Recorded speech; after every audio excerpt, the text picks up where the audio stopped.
ប្រើទូរស័ព្ទយូរហើយគ្រាន់តែបង្កើត Gmail ដល់ខ្លួនឯងក៏ចេះដែរចង់មើលវីដេអូ YouTube ចង់ភ្ជាប់ជាមួយកម្មវិធីនេះកម្មវិធីនោះចង់ download កម្មវិធីនេះកម្មវិធីនោះគឺពិបាកមែនតើទាមទារឲ្យយើងនឹង connect ជាមួយ Gmail ដើម្បីប្រើប្រាស់កម្មវិធីនឹងបានដើម្បី upload កម្មវិធីនឹងបានបងប្អូនខ្លះទៀតទៅទិញទូរស័ព្ទថ្មីជាងគាត់បានបង្កើត Gmail ឲ្យស្រាប់តែយកមកដល់ផ្ទះអត់តន់បានមួយអាទិត្យផងខូច Gmail នឹងបាត់ត្រូវរត់ទៅជាងទៀតឲ្យជាងបង្កើតឲ្យដើម្បីយកមកប្រើប្រាស់ទៀតស្រាប់តែជាងបង្កើតឲ្យហើយពី3ថ្ងៃខូចទៀតរត់ទៅទៀតអស់លុយរហូតខាតទាំងពេលវេលាទៀត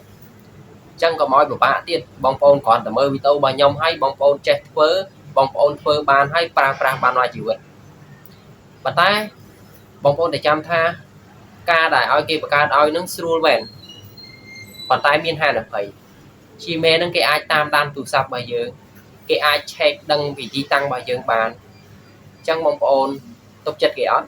ថាគេស្មោះត្រង់vớiយើងអត់ទុកចិត្តទេបាទឥឡូវនេះកុំឲ្យពិបាកទៀតយើងបង្កើតដោយខ្លួនឯងគ្រប់គ្រងដោយខ្លួនឯងភ្ជាប់លេខទូរស័ព្ទដោយខ្លួនឯងប្រើប្រាស់អស់មួយជីវិតតែខ្ញុំក៏អរគុណទៅដល់បងប្អូនដែល comment សួរខ្ញុំពីនេះពីនោះនៅក្នុងវីដេអូរបស់ខ្ញុំពិតជាអធិស្ឋានខ្លាំងមែនតើខ្ញុំអត់បានតបតែខ្ញុំក៏រំភើបខ្លាំងដែរដែលបងប្អូន comment សួរខ្ញុំពីនេះពីនោះខ្ញុំក៏សប្បាយចិត្តដែរឲ្យរងចាំទៅយូរយើងចូលទៅធ្វើទាំងអស់គ្នា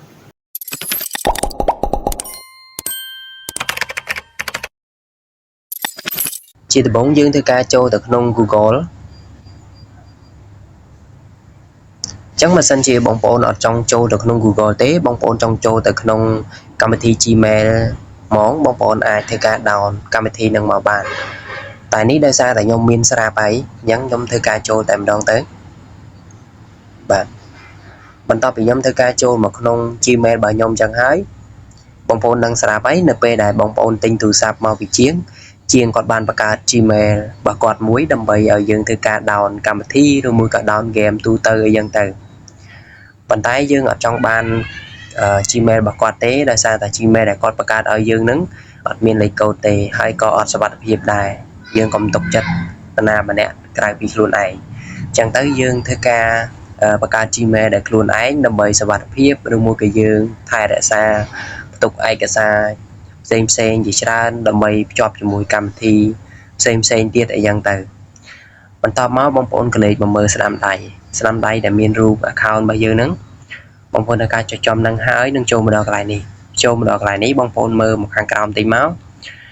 ដែលកន្លែងគេដាក់សញ្ញាបូកហ្នឹងបញ្ចូលគណនីផ្សេងបន្ទាប់មកយើងធ្វើការចុចចំនឹងមកអូខេបន្ទាប់ពីយើងធ្វើការចុចចំនឹងហើយបងប្អូនមើលទៅលើគេដែលគេដាក់អង់គ្លេសថា Google បន្ទាប់ពីបងប្អូនកលេចមើលឃើញហើយបងប្អូនធ្វើការចុចចំ Google នឹងតែម្ដងទៅអូខេអញ្ចឹងបងប្អូនមើលវីដេអូរបស់ខ្ញុំមួយកុំមើលខាតែមើលខាគឺយើងអត់ចេះទេហើយក៏ធ្វើអត់បានដែរបន្ទាប់ពីយើងចុចចំនឹងហើយមកចូលមកដល់កន្លែងនេះបងប្អូនមើលកន្លោនទាំងអស់ហ្នឹងទៅបន្ទាប់ពីបងប្អូនកលេចមើលហើយបងប្អូនចំណាំហើយបងប្អូនធ្វើការចុចខាងក្រោមគេដែលគេដាក់អក្សរខ្មែរថាបង្កើតគណនីអធិស្ឋានបងប្អូនដោយសារតាទូរស័ព្ទរបស់ខ្ញុំដាក់តាអក្សរខ្មែរទេអក្សរអង់គ្លេសខ្ញុំអត់ដាក់ទេខ្ញុំជឿចិត្តអានអក្សរខ្មែរអញ្ចឹងទៅបងប្អូនអរគ្នាបាទអញ្ចឹងយើងធ្វើការចុចចំការបង្កើតគណនីអូខេបន្ទាប់ពីបងប្អូនធ្វើការចុចចំបង្កើតគណនីនឹងហើយបងប្អូនកលេចមើលពីកន្លោនខាងក្រោមនេះហ្នឹងខាងលើគេដាក់ថាសម្រាប់ការប្រើប្រាស់ផ្ទាល់ខ្លួនរបស់ខ្ញុំទី2សម្រាប់ការងារឬអាជីវកម្មរបស់ខ្ញុំអញ្ចឹងយើងធ្វើការចុចយកការបង្កើតប្រើប្រាស់ផ្ទាល់ខ្លួនរបស់ខ្ញុំដើម្បីអីដើម្បី Gmail នឹងយើងបង្កើតមកយើងធ្វើការប្រើប្រាស់ផ្ទាល់ខ្លួនដើម្បីឲ្យមានសមត្ថភាពអញ្ចឹងទៅបន្តមកយើងធ្វើការយកលើហ្នឹងទៅអូខេបន្ទាប់ពីយើងធ្វើការយកលើហើយនឹងចូលមកដល់កន្លែងនេះ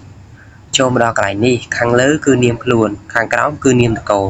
ញ្ចឹងគេឲ្យដាក់អក្សរអង់គ្លេសគេឲ្យដាក់អក្សរខ្មែរទេបន្តមកយើងធ្វើការវាឈ្មោះមក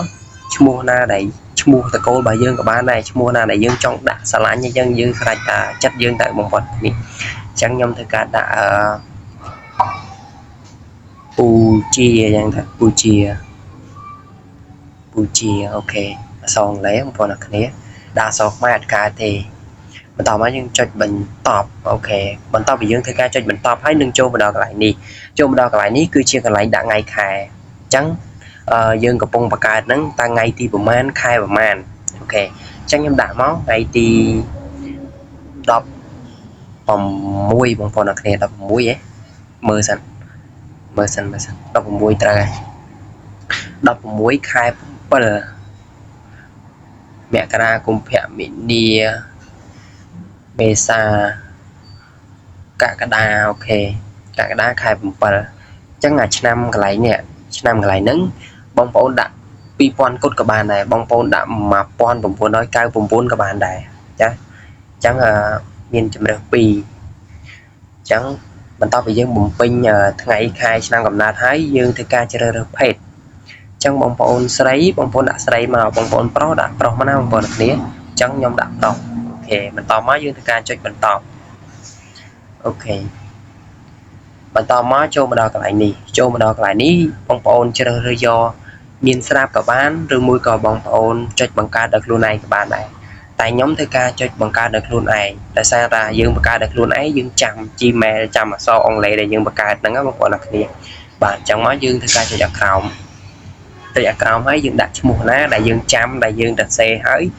យើងយកទៅដាក់ទូរស័ព្ទផ្សេងយើងចាំឈ្មោះហ្នឹងអញ្ចឹងខ្ញុំដាក់ពូជា C H E A ពូជាហើយយើងដាក់លេខបន្តិចមកលេខ1ខ្ទង់ឬក៏2ខ្ទង់3ខ្ទង់អីទៅ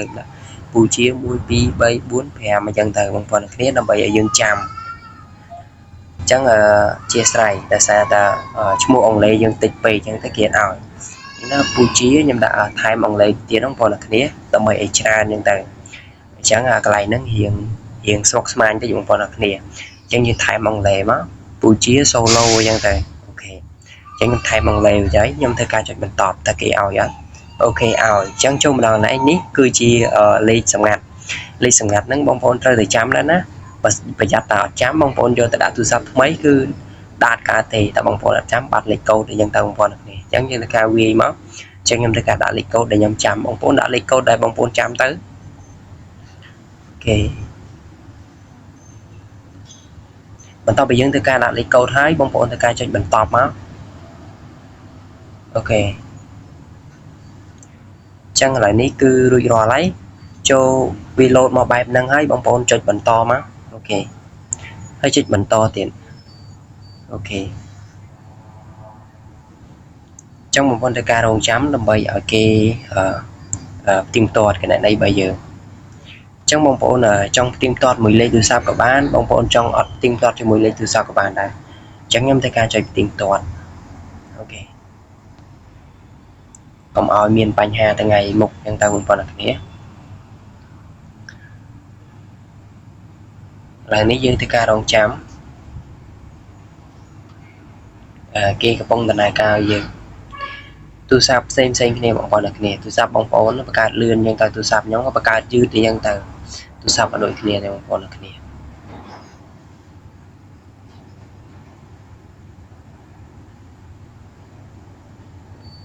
ឡូវនេះគឺ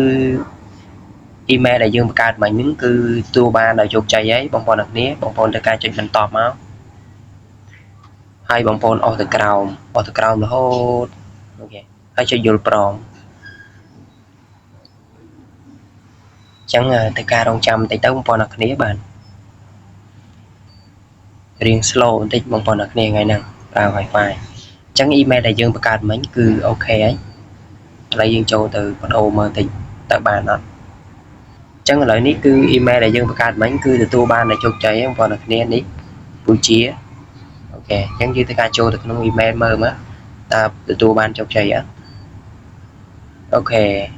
យ៉ា 100% បងប្អូនអ្នកគ្នាបាទអញ្ចឹងវីដេអូនេះក៏ឈានដល់ទីបញ្ចប់ដែរកុំភ្លេចជួយ like subscribe ខ្ញុំម្នាក់មួយផងដើម្បីខ្ញុំអាប់ឡូតវីដេអូបន្តទៀតអរគុណច្រើន